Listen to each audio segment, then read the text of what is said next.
No dia 1º de junho, foi sancionada pelo presidente da República e publicada no Diário Oficial da União a Lei número 14.611 de 2023, que obriga a igualdade salarial e de critérios remuneratórios entre mulheres e homens. Esse é um tema que merece discussão e os próprios números dizem isso. Segundo dados de 2019 da Pesquisa Nacional por Amostra de Domicílios Contínua, o rendimento das mulheres representa uma média de 77,7% em relação ao dos homens. No mercado de trabalho, homens ganham em média R$ 2.555 e as mulheres R$ 1.985. Para falar sobre esse assunto, a gente conversa com a advogada especialista em direito do trabalho, Roberta Bisotto. Seja muito bem-vinda, Roberta, à nossa casa. E é tão interessante a gente falar sobre esse assunto, porque isso nunca foi previsto em lei antes, já tinha, né, Rô? A gente já tem algumas normas que estabelecem igualdade salarial independentemente do gênero, da raça, da idade, do estado civil, mas foi uma medida legislativa com o intuito de reforçar ainda mais a necessidade de tratamento igual entre homens e mulheres. E com vistoria, a gente pode dizer assim, mais rígida ou não? Ela veio com o intuito de estabelecer algumas regras mais rígidas para as empresas que não cumprem essa isonomia de salários entre homens e mulheres. Muito embora a gente já tenha essas outras previsões, ela veio de uma forma mais coercitiva, estabelecendo uma multa um pouco mais pesada e algumas outras obrigações que a empresa deve cumprir. Além disso, também foi reforçada a necessidade de fiscalização. Então, com certeza serão editadas medidas administrativas para que a fiscalização da empresa seja realmente efetiva, Efetiva, legal. A gente vai falar mais sobre isso, mas antes, quando a gente fala de igualdade, a gente tem que entender o que é desigual. Como que a gente pode dizer o que é desigual, em relação aos salários, aos cargos? O que a gente pode dizer sobre isso? A gente tem que pensar primeiro, fazer uma análise entre as pessoas que exercem as mesmas funções dentro da mesma empresa e com uma diferença remuneratória. Hoje, na lei, a gente já tem alguns critérios que a gente consegue fazer avaliação do que seria considerada essa igualdade salarial. Então, por exemplo, a gente tem que ter funcionários trabalhando na mesma empresa, para o mesmo empregador, exercendo a mesma função, com a mesma produtividade, com a mesma perfeição técnica e que não tenha diferença de tempo na função superior a 2 anos, Porque, por exemplo, não dá para a gente comparar um funcionário antigo, que já tem um tempo de casa de 10 anos, por exemplo, com um funcionário recém-contratado. É óbvio que tem uma diferença, mas entre funcionários que estão ali trabalhando praticamente o mesmo tempo, não se justifica uma desigualdade salarial, especialmente quando a gente trata aí da questão de gênero, Quando a gente fala das mulheres, a gente acaba falando um pouco da discriminação. Isso ainda acontece muito, Roberta? Infelizmente, sim. E por incrível que pareça, eu fiz uma pesquisa e a discriminação motivada por gênero, ela é mais intensa nas regiões centro-oeste, sudeste e sul do Brasil. E quando a gente leva em consideração cargos de liderança, essa discrepância ainda é muito maior.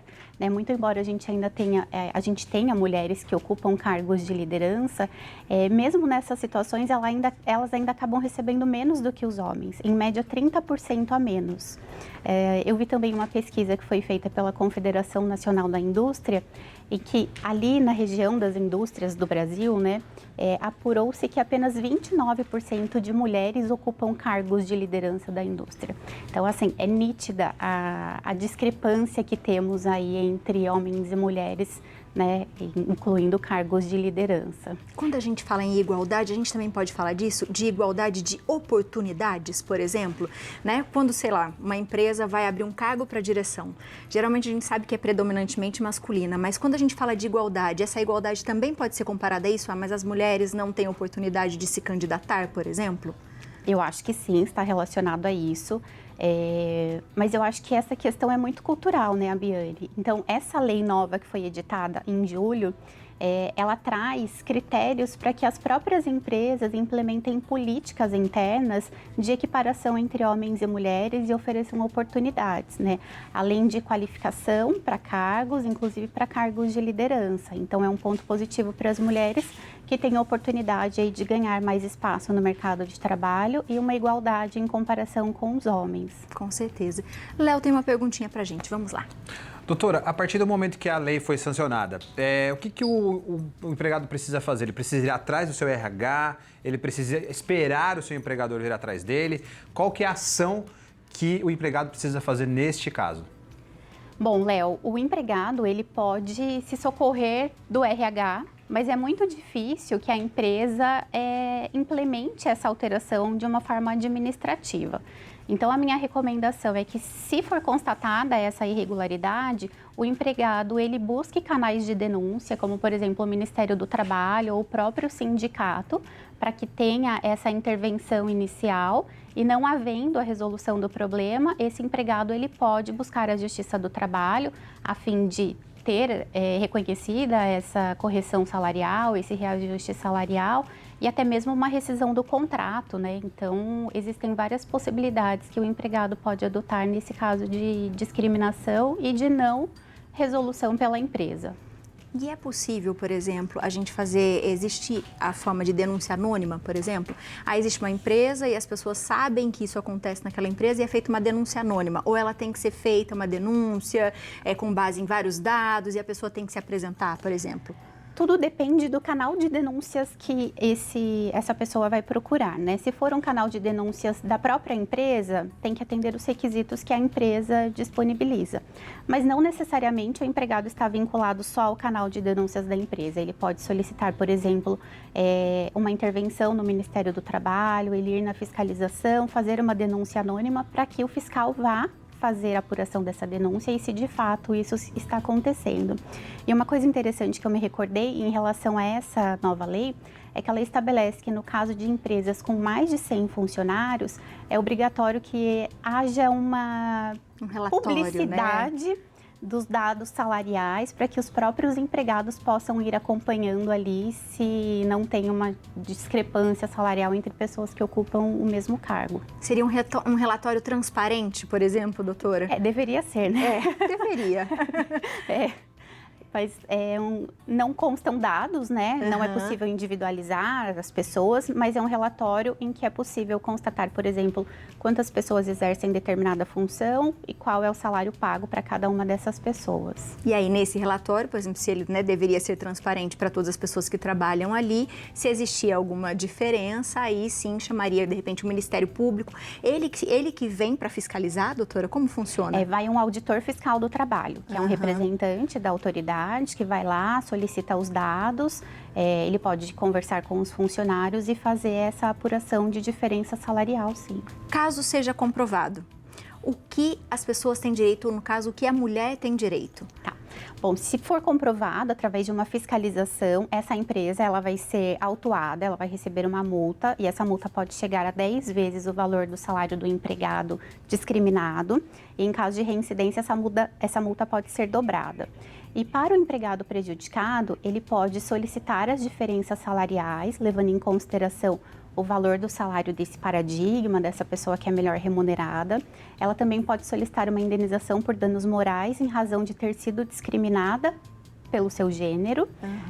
E é possível também ela pedir a rescisão do contrato de trabalho, a rescisão indireta, que a gente chama de justa causa do empregador. É o empregado que está demitindo a empresa e aí ele recebe todos os direitos. E se porventura essa empregada, essa mulher, ela for demitida em razão da sua condição, em razão do seu sexo, e ela tiver como provar isso, é possível que ela peça a reintegração ao emprego, ou seja, para ela retornar ao trabalho, ou se não for possível, ela pode inclusive receber uma indenização dos salários em dobro. Então, há mecanismos para que as mulheres, né, estamos tratando aqui dessa nova lei, busquem os seus direitos, né, e não abaixem a cabeça achando que pela sua condição de mulher é assim mesmo, porque não é. Boa, e inclusive a gente tem uma tabelinha aqui que eu achei muito legal dos motivos, né, e o que isso acontece. Coloca pra gente aqui, Carolzinha, a tabela pra gente falar um pouquinho em cima disso, aqui da desigualdade. Ah, tá. Aí, se você quiser, pode ir lendo e falando pra gente, Rô. Bom, a gente tem ali, primeiro, a discriminação de gênero, né? Que nós já falamos da questão da mulher. E a gente tem uma questão muito cultural ainda, de que a mulher ela não deve estar no mercado de trabalho, que a mulher ela deve só cuidar da casa e dos filhos, que o homem que é o provedor, que não existem funções que a mulher possa realizar, ou então que a mulher tem que realizar atividades mais informais, né? Então, isso é muito real ainda, infelizmente. Mas já caiu muito por terra, porque a gente sabe hoje que grande parte das famílias são sustentadas pelas mulheres. Exatamente. Né? Então, a gente já sabe que isso já não dá mais para cair nesse papel, nessa conversinha, não, né? Isso ficou lá no passado, mas ainda continua muito arraigado na nossa cultura, né? A gente tem ainda também a questão de que as pessoas têm a falsa ideia de que só homens têm competência para ocupar cargos de liderança, que a mulher não pode ocupar cargo de liderança. A gente entra ali até na interrupções da carreira por conta da maternidade. Não vou colocar essa mulher para chefiar porque ela vai ficar grávida, vai precisar entrar em licença, e como que eu vou fazer nesse período? Então, isso acaba interrompendo ali uma evolução na carreira da mulher, sem levar em consideração que muitas mulheres, quando retornam da licença maternidade, passa do período de estabilidade, são demitidas, né? Infelizmente, essa é a realidade. Isso. Temos ali também as diferenças nas negociações salariais. Até então, os sindicatos eles não têm focado tanto na isonomia salarial, levando em consideração a perspectiva de gênero. Mas eu acredito que agora, em virtude dessa lei, os sindicatos ficarão mais preocupados em fazer cumprir essa lei, né? E dar seguimento aí à equiparação salarial entre homens e mulheres. Com certeza, eu acho que direitos, né, a gente tem e a gente tem que entender isso. Se o homem e a mulher estão na mesma empresa, fazem a mesma função, com o mesmo tempo de trabalho, porque o que ela falou assim, existe, é lógico, de repente você acabou de entrar numa empresa, mas a pessoa, né, o seu parceiro, por exemplo, de trabalho já está lá 10, 15 anos, ele vai ter benefícios desse tempo que ele já trabalhou. A gente entende que é isso, né? Mas quando a gente fala de desigualdade, né, Roberta, é algo muito diferente. Eu faço a mesma função, eu trabalho o mesmo tanto, às vezes tanto quanto ou mais, e ganho menos, porque tem algo errado, essa conta não fecha. Sim, exatamente. E aí é necessário a gente procurar ajuda. O que as mulheres podem fazer, além de uma denúncia, além de ir no ministério? É possível entrar, de repente, com advogado? A primeira coisa seria sempre aquela coisa do diálogo? Eu acredito que o diálogo ele é sempre uma primeira opção, mas também vai da empregada entender qual é a receptividade do seu empregador em relação a isso, né? Tem empregador que é mais aberto para uma conversa e tem outros que não.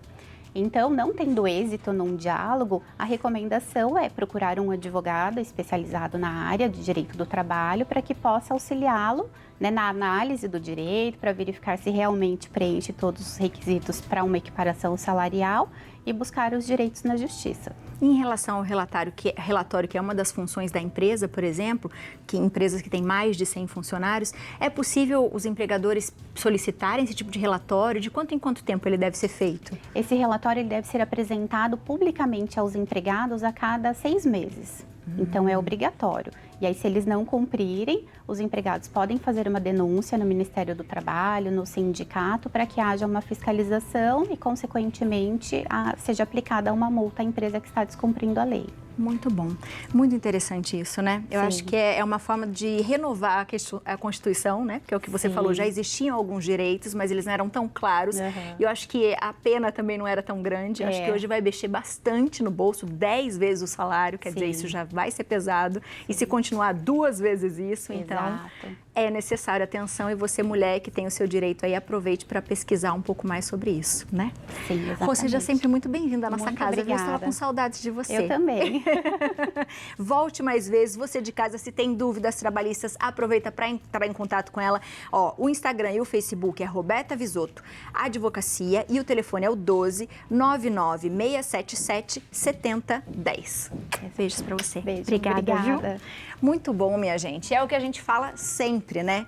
Conhecimento tira a gente da zona de conforto e a gente consegue ter argumentos para a gente ter um diálogo, né? Então é importante a gente ter esse conhecimento, entender um pouquinho da nossa vida, de onde a gente está trabalhando, se isso realmente está ok ou não, e aí sim solicitar um diálogo. E aí, se nada der certo, aí a gente vai partindo para as outras situações. Mas se tem direito, tem direito.